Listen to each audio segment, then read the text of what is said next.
1433 বঙ্গাব্দের শুভ সূচনা। পশ্চিমবঙ্গ তথা গোটা ভারতবর্ষের বাঙালিদের কাছে এই দিনটি কেবল ক্যালেন্ডারের পাতা বদলানো নয়, বরং এটি আত্মীয় পরিচয় বা আত্মপরিচয়, ঐতিহ্য এবং নতুন আশার এক মহোৎসব। পয়লা বৈশাখ হলো আমাদের শেকড়ে ফেরার দিন। একদিকে যেমন গ্রাম বাংলার মেলা, বৈশাখী গান আর মাটির গন্ধ, অন্যদিকে আধুনিক শহরের প্রভাত ফেরি ও সাংস্কৃতিক অনুষ্ঠান।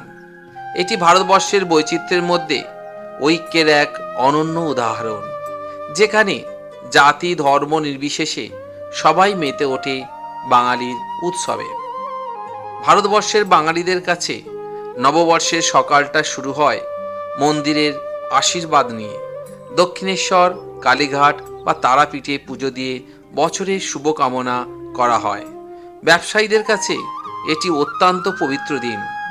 নতুন হালখাতা মহরত করা হয়, যেখানে পুরানো সব গ্লানি মুছে নতুন উদ্যমে কাজ শুরু করার শপথ নেওয়া হয়।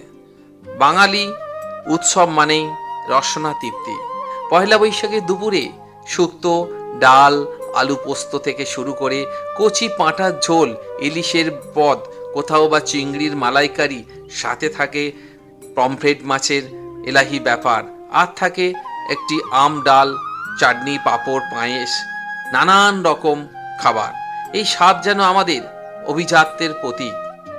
আর মিষ্টির দোকানে সেই বিশেষ মিষ্টির প্যাকেট আর বাংলা ক্যালেন্ডার উপহার পাওয়া বাঙালির এক চিরন্তন নস্টালজিয়া।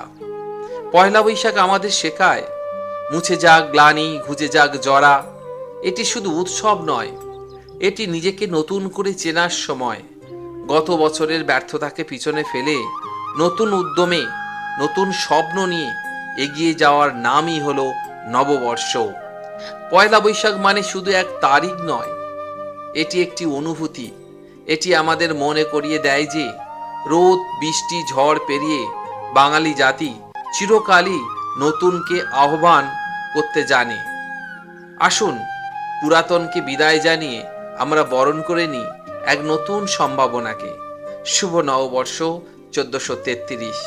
আপনার ও আপনার পরিবারের জন্য নতুন বছরটি অত্যন্ত মঙ্গলময় ও সমৃদ্ধশালী হয়ে উঠুক।